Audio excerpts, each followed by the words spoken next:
नमस्कार बच्चों, BA second semester 3 Mahadevi Verma जो 5वां पाठ है, हमने इसका सलाहत किया है। अब हम इसके प्रश्न करेंगे। महादेवी वर्मा का काव्य वेदना और रहस्य का सागर है, पठित कविताओं के आधार पर सिद्ध कीजिए। ये प्रश्न कई बार आ चुका है एमडीयू में, के यूके में। तो इसकी वेदना और रहस्य का सागर है महादेवी वर्मा। तो महादेवी वर्मा के काव्य में वेदना का हम पहले अर्थ जानेंगे। वेदना क्या होती है?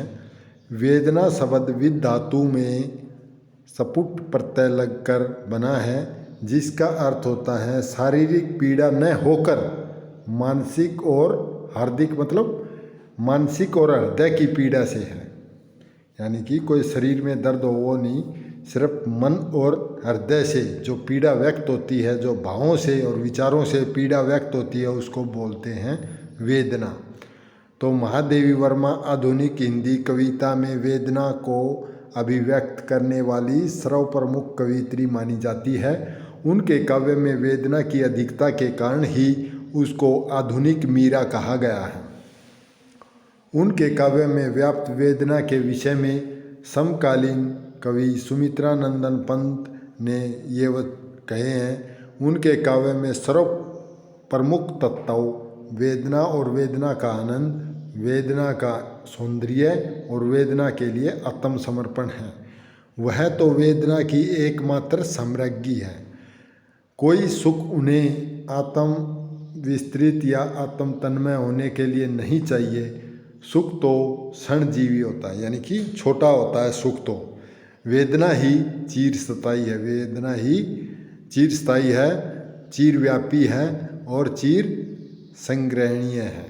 ये कहा है सुमित्रानंदन पंत ने महादेवी वर्मा की वेदना के ऊपर। और स्वयं महादेवी वर्मा का अपने काव्य में व्याप्त वेदना के विषय में कहना है कि जीवन में मुझे बहुत दुलार, बहुत आदर, बहुत मात्रा में सब कुछ मिला है। उस पर पार्थिव दुख की छाया नहीं पड़ी है। कदाचित यह उसी की प्रतिक्रिया है कि वेदना मुझे इतनी मधुर लगने लगी है। वेदना कितनी मधुर लगने लगी है। महादेवी वर्मा ने स्वयं के इस कथन पर सुमित्रानंदन पंत के कथन के आलोक में महादेवी वर्मा के काव्य में व्याप्त वेदना पर विवेचन हम निम्नलिखित बिंदुओं से करेंगे। तो इनका पहला बिंदु है आंसुओं का प्रवाह, यानी कि जो वेदना होती है उसमें लगातार आँखों से आंसू बहते रहते हैं। महादेवी वर्मा के काव्य में वेदना और आंसुओं के रूप में उनकी आँखों से निकलकर सीधे पाठक के हृदय तक पहुँचती है। आंसुओं के प्रवाह की अधिकता के कारण वे स्वयं को नीर भरी दुख की बदली कहती हैं। विस्तृत नभ का कोई भी कोना मेरा न कभी हो अपना होना, परिचय इतना इतिहास से ही उमड़ी कल थी मिट आज चली। अगला है करुणा का समावेश। जो महादेवी वर्मा में करुणा का भी समावेश है। महादेवी वर्मा की वेदना संसार की पीड़ा से निःसृत है, अतः इसमें स्वाभाविक तौर पर करुणा का समावेश है।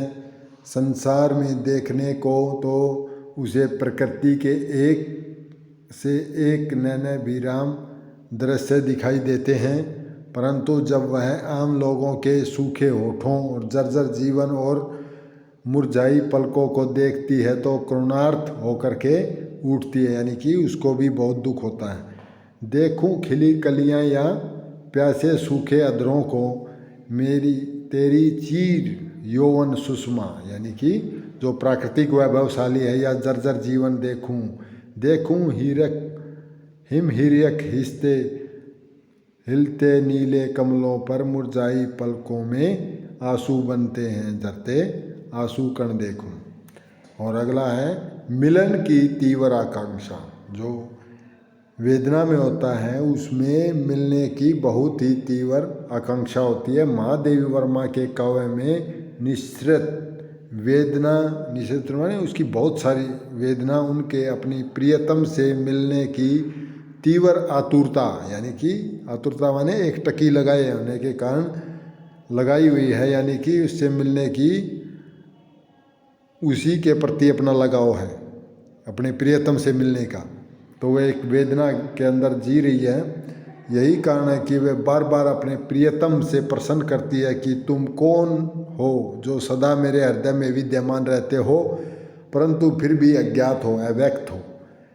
मेरे नेत्र तुम्हारे दर्शनों के प्यासे हैं, उनमें आंसू उमड़ कर आते हैं और बरसने लगते हैं। कौन तुम मेरे हृदय में, कविता में वे कहती हैं कि कौन तुम मेरे हृदय में, कौन मेरी कसक में, नित मधुरता भरता अलक्षित, कौन प्यासे लोचनों में है, ये कहा है उन्होंने। और आगे है वेदना की सुखानुभूति। वेदना की सुखानुभूति यानी वेदना जब सुखानुभूति होती है, प्रत्येक साधक या साधिका का यह प्रयास रहता है कि जब वह प्रियतम को प्राप्त करके अपने दुख को मिटा ले, परंतु महादेवी वर्मा तो वेदना की प्रियतम तक पहुँचने का साधन समझती है। अतः जिस वेदना ने उसे प्रियतम का मार्ग बताया है वह उस वेदना में ही सुख की अनुभूति करती है, अपने को उससे दूर नहीं करना चाहती है। वे ऐसा लोक नहीं चाहती जहाँ वेदना न हो, वह तो वेदना के ही राज्य में जीवित रहना चाहती है। अतः अपनी कविता में कौन तुम मेरे हृदय में वह कहती है कि एक करुणा भाव में चीर तृप्ति का संसार संचित एक लघु क्षण दे रहा है, निर्वाण के वरदान सत सत पा लिया मैंने, किसे इस वेदना के मधुर करे में, कौन तुम मेरे हृदय में। यानी कि एक क्षण में है ना जो परमात्मा का सौ सैकड़ों सैकड़ों बार उसका वरदान पा लिया है मुक्ति का, ये कहना चाह रही है आगे। और महादेवी वर्मा के काव्य में रहस्यवाद का अर्थ है जो अज्ञात है, जो दिखता नहीं है, पूरी सृष्टि को चला रहा है, उसके बारे में। महादेवी वर्मा के काव्य में रहस्यवाद। जिस प्रकार महादेवी वर्मा के काव्य में वेदना की तीव्रता है, उसी प्रकार आधुनिक कवियों में उन्हीं के काव्य में रहस्य भावना के दर्शन भी सर्वाधिक उत्कृष्ट रूप में होते हैं। रहस्यवाद का अर्थ है किसी अज्ञात भेद की बात। महादेवी वर्मा के काव्य में यह अज्ञात भेद की बात एक धारणा और विचारधारा के रूप में प्रकट होती है। उनके काव्य में व्याप्त रहस्यवाद की भावना का विवेचन निम्नलिखित बिंदुओं के अंतर्गत किया जाएगा। पॉइंट वाइज, हेडिंग वाइज करेंगे इसके। रहस्यवाद का वर्णन प्रकृति के साथ तादात्म्य, यानी एक हो जाना, प्रकृति के साथ तादात्म्य एक हो जाना।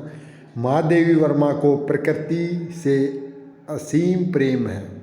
यही कारण है कि वह प्रकृति की अज्ञात सत्ता के विषय में अत्यधिक चिंतित रहती है और उनके प्रति जिज्ञासु रहती है, यानी कि जानने की इच्छा रखती है। प्रकृति किस प्रकार परिवर्तित हो रही है, किस प्रकार जन्म दे रही है, किस प्रकार मृत्यु प्रदान कर रही है। यही नहीं, प्रकृति में प्रियतम के दर्शन करती थी, वह स्वयं को भी प्रकृति का एक हिस्सा समझती थी। यही कारण है कि वे अपनी कविता में स्वयं को नीर भरी बदली कहती है। क्या कहती है? मैं नीर भरी दुख की बदली कहती हूँ।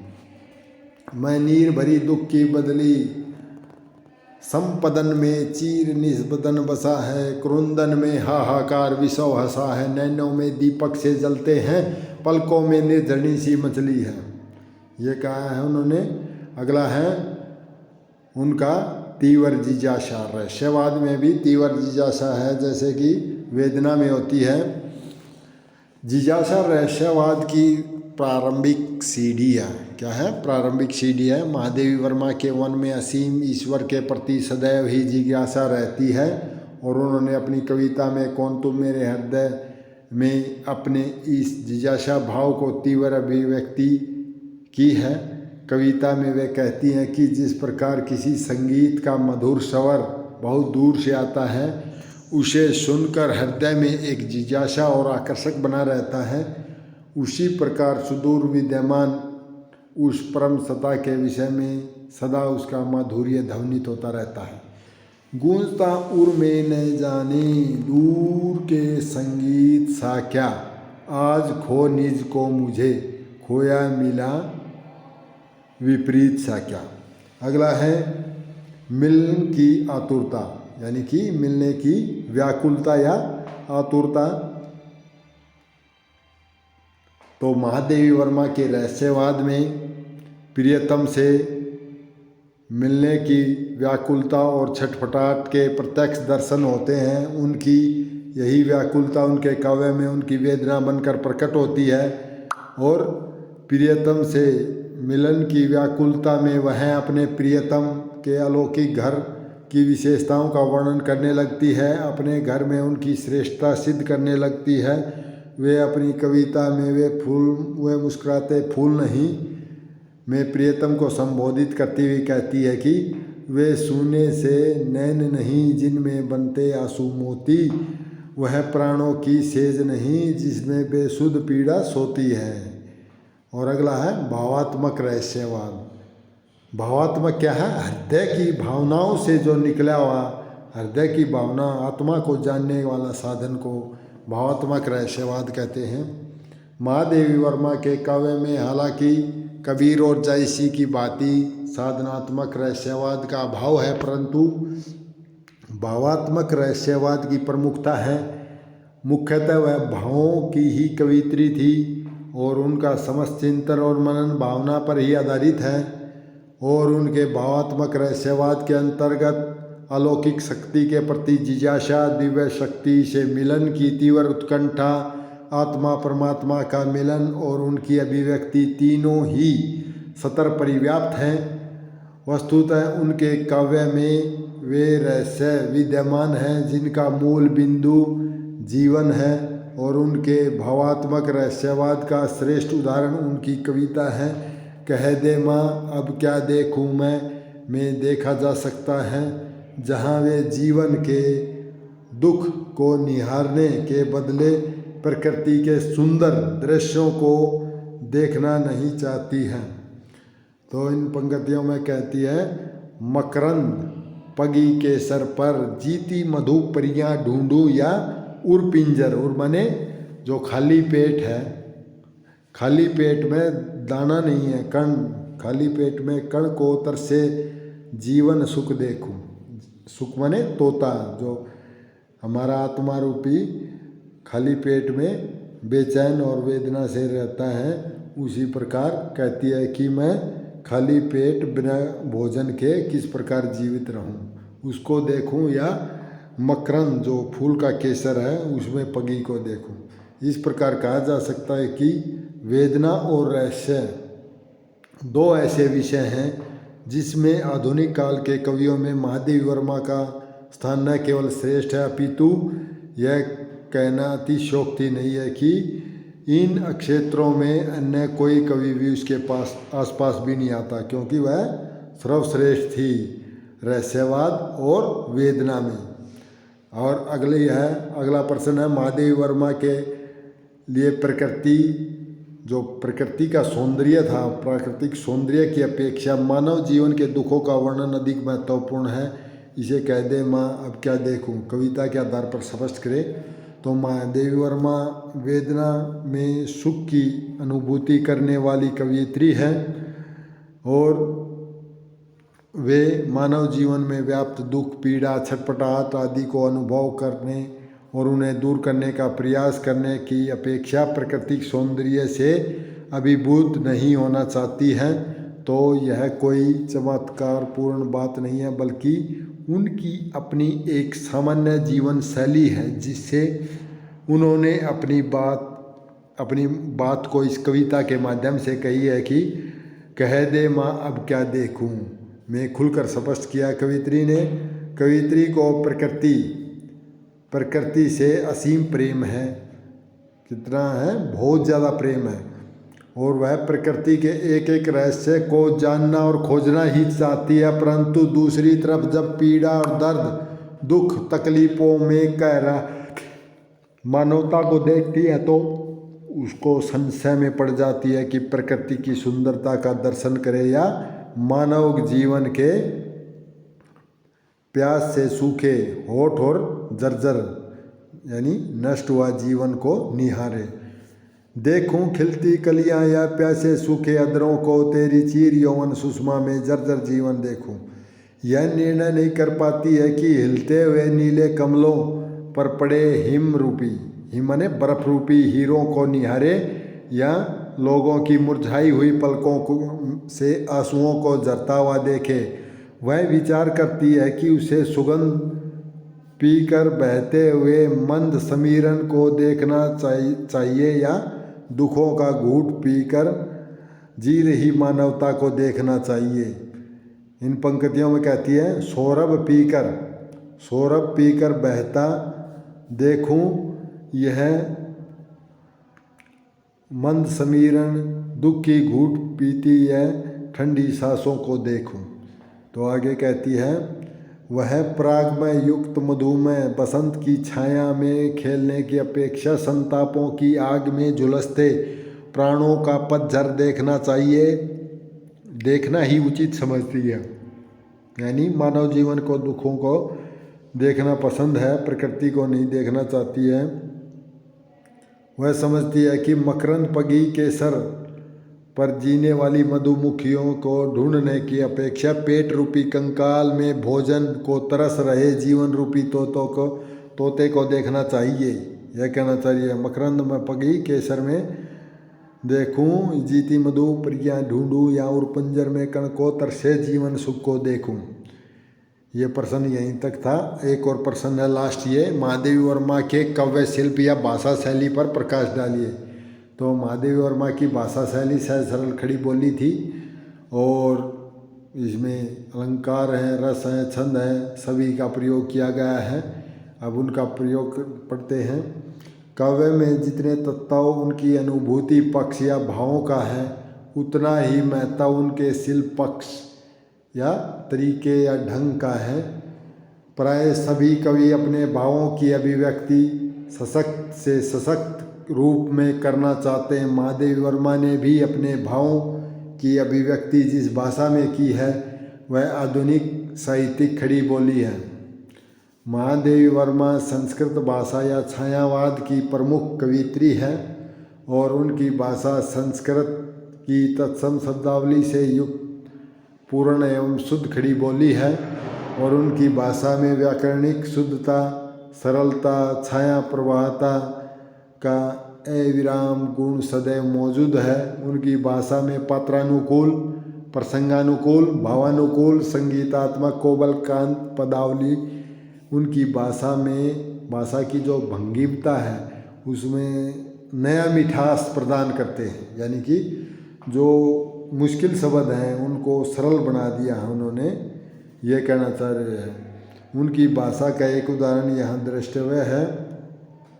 वे सूने से नैन नहीं जिनमें बनते आंसू मोती, वह प्राणों की सेज नहीं जिनमें बेसुध पीड़ा सोती है।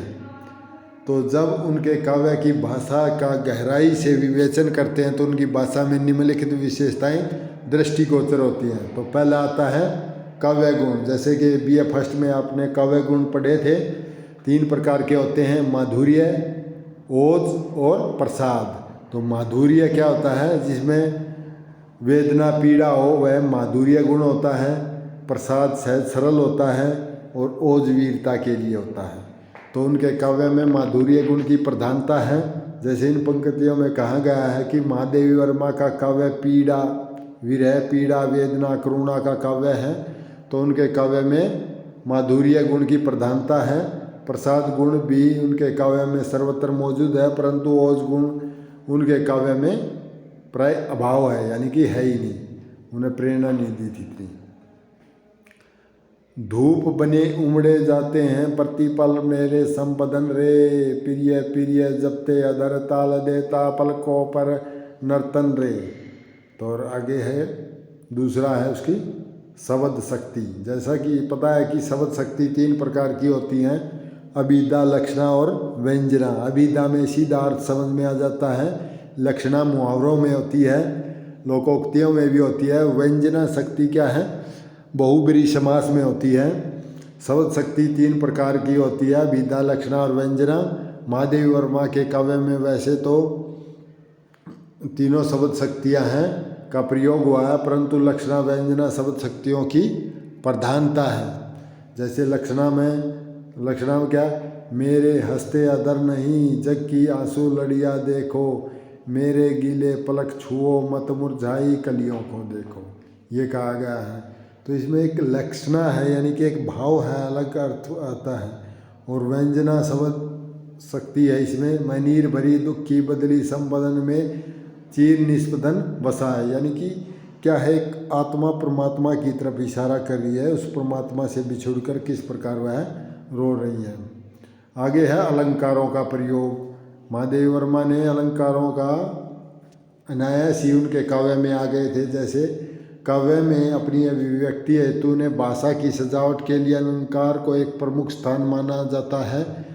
यही कारण है कि कवि सायास या अनायास से अपने काव्य में अलंकारों की योजना किया करते हैं। तो महादेवी वर्मा के काव्य में सायास अलंकारों की योजना नहीं हुई है, अनायास यानी अपने आप उनके भावों में अलंकार आ गए हैं। रूप में उनके काव्य में अनेक अर्थ और शब्दालंकार जैसे अनुप्रास, यमक, उपमा, व्यक्ति, उल्लेखनीय, मानवीकरण, व्यवहारक अलंकारों का प्रयोग हुआ है।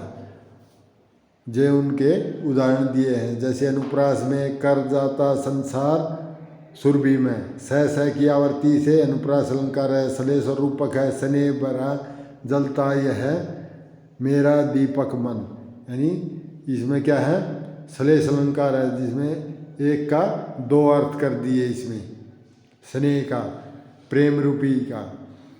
और पुनरुक्ति में दो डलता का दो बार प्रयोग हो गया। मानवीकरण माने इंद्रधनुष की तरह समित में धन मिटता, यानी कि जो प्रकृति का मानव के रूप में आरोप कर दिया। उपमा अलंकार में हंस शुभस, हंस उठ उस प्रबुल गुलाब सा में उपमा अलंकार है। और अगला है बिंब का प्रयोग। बिंब क्या होता है, कि इमेज होती है जो उसके काव्य में चित्र छिप जाता है हमारे हृदय में। बिंब को आधुनिक साहित्य में अभिव्यक्त का एक महत्वपूर्ण साधन माना जाता है। बिंब का अर्थ है चित्र। साहित्यकार की अपनी लेखनी में जिन विभिन्न चित्रों का अंकन करता है वे बिंब कहलाते हैं। महादेवी वर्मा का बिंब विधान अत्यंत ही शुद्ध और वैविध्यपूर्ण माना जाता है। उन्होंने अपनी अभिव्यक्ति हेतु इंद्रिय अनुभूति परक और अभिव्यंजना परक आदि बिंबों का सार्थक योजना की है। उनके द्वारा प्रयुक्त अनुभूति परक बिंब इस प्रकार हैं। एक करुण अभाव में चीर तृप्ति का संसार संचित है, एक लघु क्षण दे रहा है निर्वाण के सत वरदान। तो इनमें क्या है, एक प्रकार की अनुभूति पक्ष एक, यानी कि अंदर इमेज छिप जाती है। अगला छंद का प्रयोग। वैसे तो उनके मुख्य छंद कविताएं थी, फिर भी उन्होंने छंदों का प्रयोग किया अपने काव्य में। जिस युग में महादेवी ने अपना काव्य का सर्जन यानी कि निर्माण किया, उस युग में निराला ने कविताओं को छंद रूपी बंधन से यानी मुक्त कर दिया था। में बांधने का विरोध करते हुए छंद मुक्त कविताएं लिखने आरंभ कर दी थी। यही कारण है कि महादेवी वर्मा के काव्य में भी छंद कविता के लिए आवश्यक साधन के रूप में प्रयुक्त नहीं हुआ। उन्होंने भी मुख्य साधन नहीं माना था छंद का प्रयोग करना। उन्होंने छंदबद्ध कविताओं की भी रचना की है और छंद मुक्त कविताओं की भी की है। उनमें प्रमुख छंद थे तांटक, पद, रोला, गीतिका प्रमुख थे। जैसे ये पद छंद का एक उदाहरण है, क्या पूजा क्या अर्चन रे, उस असीम का सुंदर मंदिर मेरा लघुतम जीवन रे, मेरी सांसें करती रहती नित्य प्रिय का अभिनंदन रे।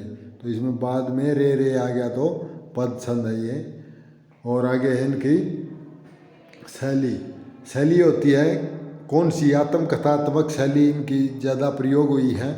यानी अभिव्यक्ति में शैलीगत चमत्कार की विविधता है उनकी।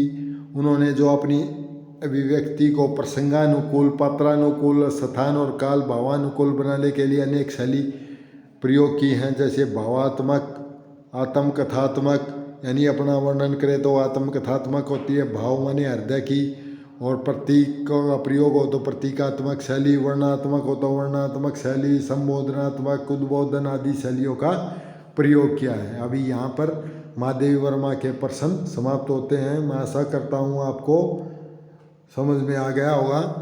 इसको लाइक करें, शेयर करें, सब्सक्राइब करें और इसके बाद आपकी रेगुलर क्लास चलेंगी और आपका टेस्ट भी होगा लिखित रूप में। धन्यवाद।